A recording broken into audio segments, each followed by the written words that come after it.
femme vient devant Dieu et qu'elle ne prend pas la position de l'aide, déjà fais la volonté de Dieu. Positionne-toi en mode aide. Il y a un nom dans la Bible, Ezra. C'est ce qu'on appelle Esdras là. C'est Ezra. C'est l'aide. Cet homme-là vivait sa vie, hein, et chanson du roi et tout. Il versait le vin. Or la femme, c'est du vin. Okay? C'est une vigne féconde, la femme. Donc quand on vient lui dire que Jérusalem est dans tel état, il est tellement touché que il se dit qu'est-ce qu'il peut faire. On lui a présenté la vision. Maintenant, lui, il regarde par rapport à ses capacités, il regarde par rapport à ce qu'il a en main, il réalise que je vais aller voir cet homme, Seigneur, que je trouve faveur à ses yeux, etc., etc., etc.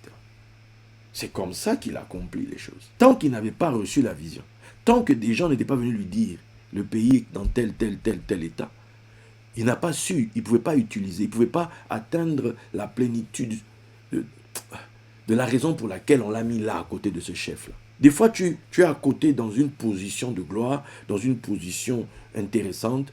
Si tu penses que ce n'est que pour toi, tu n'as encore rien compris. Tu n'as pas encore compris qu'il y a quelqu'un pour qui tu dois être Ezra. Il y a quelqu'un pour qui tu dois être une aide. Il y a quelqu'un quelque part. Si toi, tu as touché à la malchoute, si toi, tu as touché à la dimension royale, c'est que tu as touché à la dimension de la féminité. Tu as touché à la dimension de la féminité, en fait. Là où l'homme n'est que Yesod, la femme est la dimension du malchoute. C'est la femme qui permet à l'homme de. L'homme prend sa semence, dépose dans la femme et la femme donne un bébé. Ok? Donc quand tu entres dans la matérialité, c'est pour que tu serves quelqu'un qui est encore, permettez que je dise, dans la spiritualité. Voici quelqu'un qui était en présence du roi et il va quitter cet endroit. Il va recevoir tout ce qu'il lui fallait de la part du roi pour aller faire le travail. Pour Dieu, la femme est Ezra Kenego. Pour l'homme, quand il la voit, il dit oui, c'est elle, cette fois-ci. Chair de ma chair, os de mes os. Et il dit en fait, elle me correspond. Il dit en fait, voilà, elle est vraiment, c'est ce qu'il me faut. Bien. Quand l'homme dit ça, ça signifie maintenant il faut la tester. Il faut tester sa loyauté. Il faut qu'elle aussi aille se faire tester. Elle va se faire tester par le plus rusé. On n'a pas trouvé le moindre, parce que la femme est d'une qualité supérieure. On n'a pas pris pour la femme le moindre des chayotes. On n'a pas pris pour elle le petit dernier, je ne sais pas d'où. Non, non, non, non. On a pris pour elle le plus rusé. On a pris pour elle le roi des chayotes. En termes de balance, pour équilibrer. Je ne sais pas si tu te rends compte. C'est-à-dire que pour gérer une femme, il fallait, c'est-à-dire il lui fallait le serpent lui-même, c'est-à-dire le boss des boss de tous les rebelles, il fallait le mettre en face pour gérer la femme. Voilà. Moins que ça, c'est pas possible, tu peux pas gérer. Non. Si quelqu'un peut quand même, voilà. Wow. La femme, c'est la femme de la femme. Femme de la femme. Maintenant, regarde. Regarde bien ça. Après tout cet épisode, qui se conclut avec la terre va souffrir, etc., etc., etc., elle va te produire des ronces et des épines, tout ça. Bon, l'homme maintenant va regarder la femme, il va l'appeler d'un nouveau, il va l'appeler Chava, Ève. On dit parce qu'elle est la Im Kol Chai, la mère de tous les vivants. Im Kol Chai. Comment est-elle devenue mère de tous les vivants? C'est parce qu'elle a été confrontée au roi des Chayot. Puisque dans Chayot, là, c'est animaux, mais dans Chayot aussi, c'est aussi vivant. À la différence, c'est que chez elle, ce ne sont plus les vivants sauvages, là. Non, c'est ce qu'il y a dans de comprendre. Donc, le fait d'avoir été confrontée au roi des Chayot, elle est devenue, entre guillemets, permettez que je le dise comme ça, la reine des vivants. Elle. La mère. Mais cette fois-ci, non pas des chayotes, non pas des sauvages, mais elle, c'est des chaïs. C'est des chaïs. Pour quelle raison? C'est des vivants. Maintenant, on te dit que la postérité de la femme écrasera la tête de la postérité du serpent. Donc, il y aura un conflit permanent entre les deux postérités.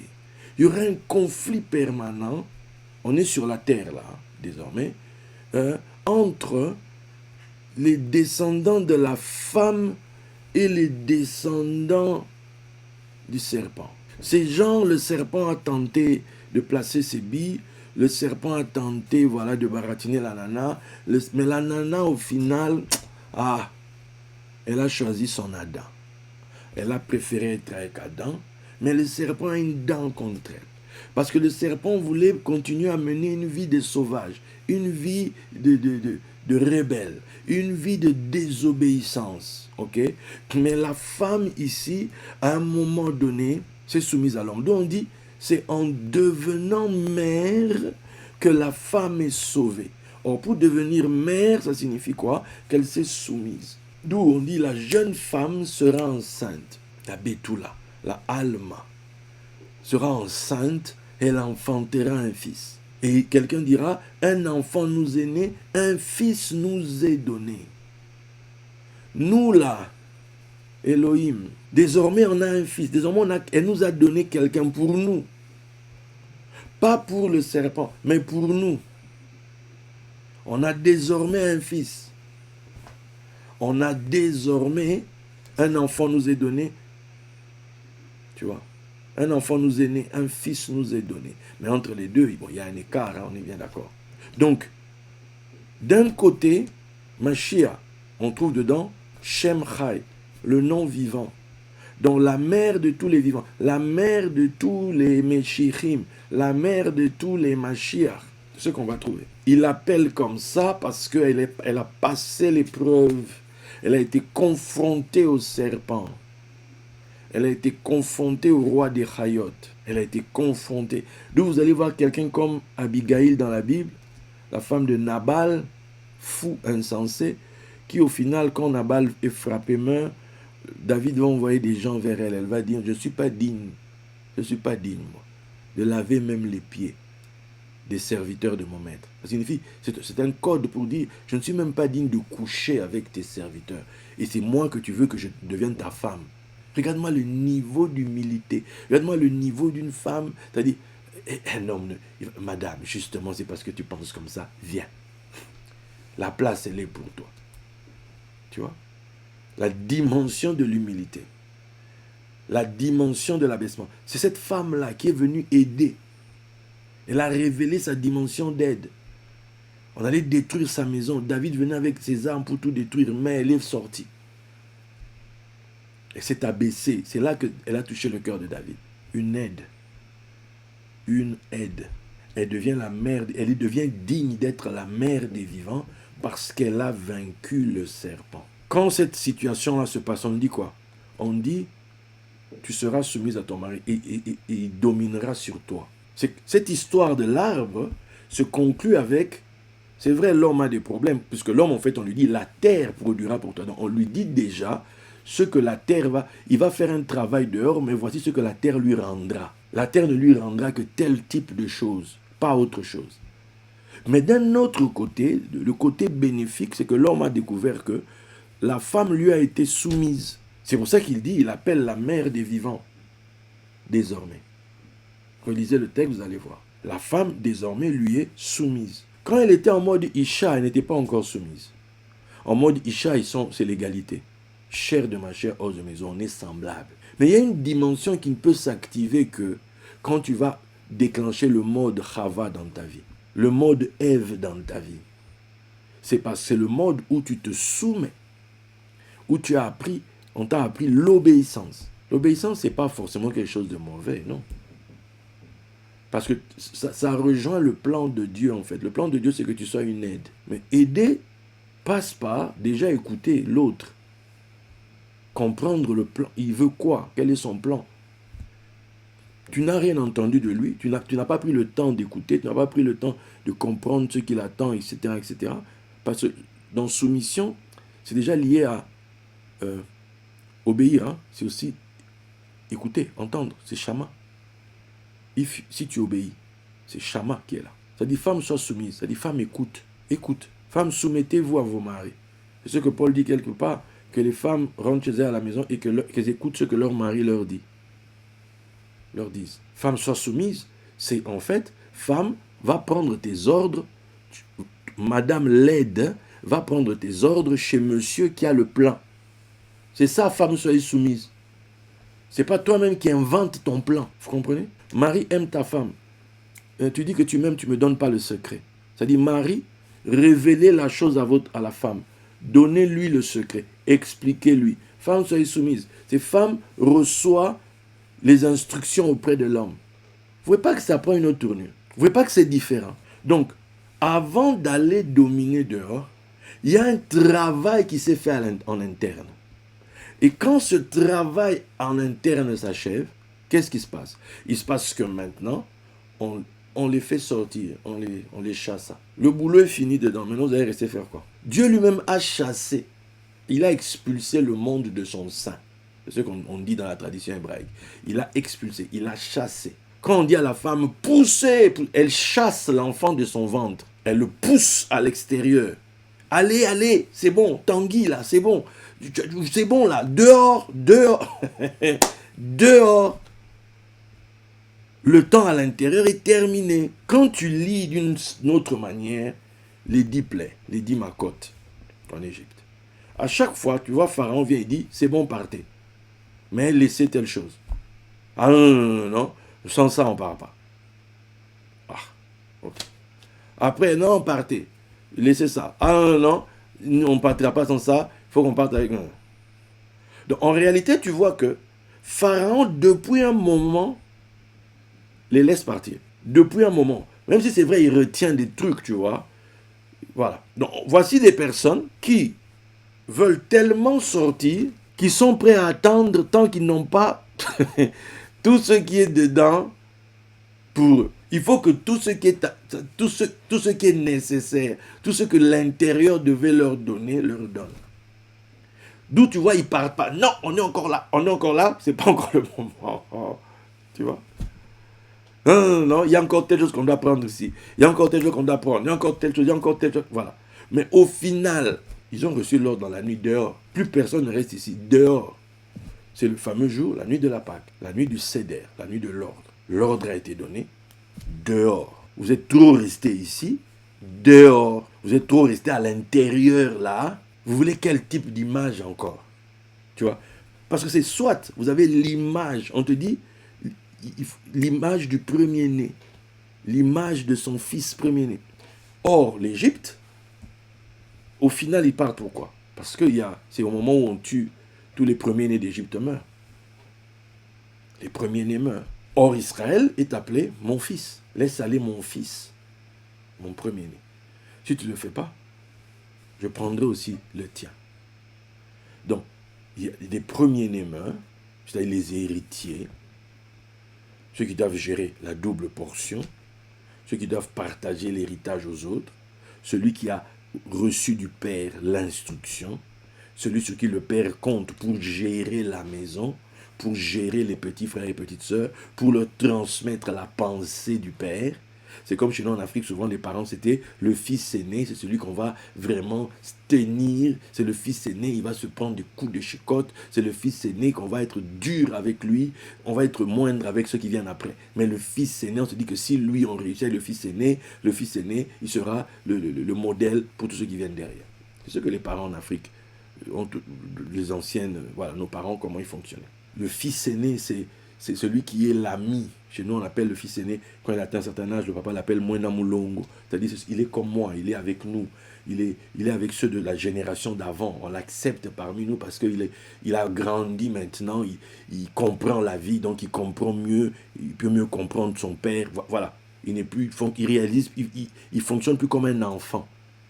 Et maintenant, c'est devenu un homme, donc il comprend les soucis des hommes, dont son père, qui est aussi un homme. Donc il est admis dans la présence du Père et de ses amis. Voilà pourquoi on dit, parce que Joseph, on avait fini sur ça lors des 12 défis de l'hiver, où l'adoption, c'est que le Père maintenant dise à son fils, il présente son fils à tous ses amis, à toute sa maison, à tous ceux qui sont de son univers, en disant, celui-ci est mon fils bien-aimé, en qui j'ai mis toute mon affection. C'est le fils que j'ai formé. C'est le fils qui a réellement compris, c'est lui. Donc, désormais, il peut fonctionner comme moi, en fait. ce qu'il décidera, c'est comme si c'est moi qui l'ai décidé, parce que le Père est sûr du Fils. La question maintenant est de savoir, toi, dans ta période à l'intérieur, tu as reçu quelle image? L'image du Fils premier-né ou l'image de la bête? Ok? La bête, le serpent, le rusé, le plus rusé des chayotes, des rebelles, des désobéissants. Tu es un fils, une fille de la désobéissance, fils ou fille de la rébellion, c'est ce que Paul explique dans Éphésiens 2 je pense. Où es-tu comme Sarah qui a appelé son mari Seigneur? Es-tu une fille de Sarah? Tu vois? Es-tu quelqu'un qui est dans la soumission, dans l'écoute, dans l'aide? Quand, dans le texte, Dieu vient visiter Abraham, on dit qu'Abraham se leva vite. Pourtant, on sait qu'il était, selon la tradition, c'était 3 jours depuis sa circoncision. Donc, on peut imaginer dans quel état il est. Donc, vite, vite, Sarah, on a des invités. Prépare vite, prends ceci, fais cela, etc. Les mamans dans les maisons, on sait, hein. On sait qu'il faut prévenir longtemps à l'avance si quelqu'un doit venir. On faut prévenir, il faut que les gens aient le temps de se préparer. On sait comment ça se passe dans tous les couples. Les femmes n'aiment pas qu'on les surprenne brusquement. Il faut faire ci, il faut faire ça. On le sait, c'est comme ça. Ça a toujours été comme ça. On essaie d'imaginer Sarah, Abraham. Elle sait qu'Abraham est couché là-bas. Et peut-être qu'elle faisait autre chose. Et on vient la surprendre en mode que non. Et en plus, c'est Dieu qui est là. Attends. Tu as surtout intérêt que ce soit Dieu, mon ami. Si ce n'est pas Dieu, on va finir ça après. On va finir ça après. D'où le gars demande où est Sarah, ta femme? Pourquoi l'affaire tourne vers elle? Parce qu'elle a été aide dans l'histoire. Parce qu'elle s'est soumise. Donc, quelque part, le curseur est allé vers elle. Le curseur est allé vers elle. Donc, maintenant revenons. Au début, on a enfermé en Éden. Maintenant, quand vous lisez Genèse 13, 10b, on dit, avant que l'Éternel ait détruit Sodome et Gomorrhe, c'était jusqu'à Tsoar comme un jardin de l'Éternel, virgule, comme le pays d'Égypte. Comme un jardin de l'Éternel. Donc, ici, on parle de l'Éden. Donc, le pays était comme Éden, comme le pays d'Égypte. Donc, jardin d'Éden égale Égypte. Ok? Jardin d'Éden égale Égypte. Ok. En Éden, tu trouves le fameux serpent d'Éden. En Égypte, tu trouves le Nil. Ok? Le Nil, tu le retrouves là-bas. Bon. Maintenant, le Nil, donc le serpent. Or, on sait que en Égypte, il y a des textes qui vont te dire que tu retrouves dans des textes comme dans Ézéchiel par là-bas, où on appelle Pharaon le grand crocodile. Le crocodile dans le Nil. Tu vois? Pharaon, c'est le crocodile dans le Nil. Or, je vous avais enseigné une fois ici que le tanim équivaut, puisque lui, il est dans l'eau, ce que le nachash est sur la terre. Le serpent est sur la terre. Dans les deux, en fait, c'est la même chose. C'est kif kif bourrico. Ok? Que lorsqu'il y a crue du Nil, c'est aussi considéré comme étant l'éjaculation du pharaon. Ok? Donc, quelque part, on te dira même que Joseph, c'est le fleuve. Bon, bref. Donc, le serpent, c'est une personne, c'est une autorité. Et Pharaon, donc, c'est lié au Nil ici, c'est aussi une autorité. Avant d'aller dominer dehors, tu dois d'abord être confronté à une autorité. Le serpent, c'était un roi. Ok? Tu vas être confronté à une autorité. Avant qu'Israël aille conquérir la terre, aille conquérir sa terre, avant que les descendants d'Abraham possèdent la terre, on dit d'abord ils seront assujettis dans une nation. Ils serviront une autre nation. Ça c'est Genèse 15, 13 à 14. Et l'Éternel dit à Abraham, sache que tes descendants seront étrangers dans un pays qui ne sera point à eux, ils y seront asservis, et on les opprimera pendant 400 ans. Mais je jugerai la nation à laquelle ils seront asservis, et ils sortiront ensuite avec de grandes richesses. Donc ils sortiront donc d'Égypte pour posséder la terre. On promet à Abraham la terre, mais ça commence par un asservissement. Ça commence par un asservissement dans un lieu précis. Ils doivent aller conquérir la terre, mais ils descendent d'abord en Égypte. Ils y descendent. et on monte hors d'Égypte. On descend en Égypte et on monte hors d'Égypte. Prenons le cas de Yeshua, le Christ, celui à qui on dit, demande-moi, je donnerai les nations en héritage, l'extrémité de la terre en possession, celui dont il est dit, voilà, tout genou fléchira, toute langue confessera, tout ça, voilà. Mais avant que tout ça n'arrive, tu as Matthieu 16, 21, dès lors Jésus commença à faire connaître à ses disciples qu'il fallait qu'il aille à Jérusalem, qu'il souffre beaucoup de la part des anciens, des principaux sacrificateurs et des scribes, qu'il soit mis à mort et qu'il ressuscite le troisième jour. On est ici dans le domaine du temple, on est ici à l'intérieur, on n'est pas à l'extérieur. On parle des anciens et des principaux sacrificateurs et des scribes. On est dans le monde religieux ici. C'est une histoire religieuse, c'est une histoire qui traite avec le spirituel. Il faut d'abord, c'est celui dont il est dit, gloire, Siméon a dit, l'enfant, gloire d'Israël, lumière des nations. Avant qu'il ne soit tout ça, il faut d'abord qu'il souffre ici. Il faut d'abord qu'il vienne entre les mains des sacrificateurs. Il faut d'abord qu'il souffre entre les mains des anciens, des scribes. D'abord. Tu veux d'abord aller illuminer les autres, viens d'abord souffrir entre les mains de ceux qui maîtrisent ta chose-là, de ceux qui sont les maîtres de cette chose-là. Tu dois d'abord mourir entre leurs mains.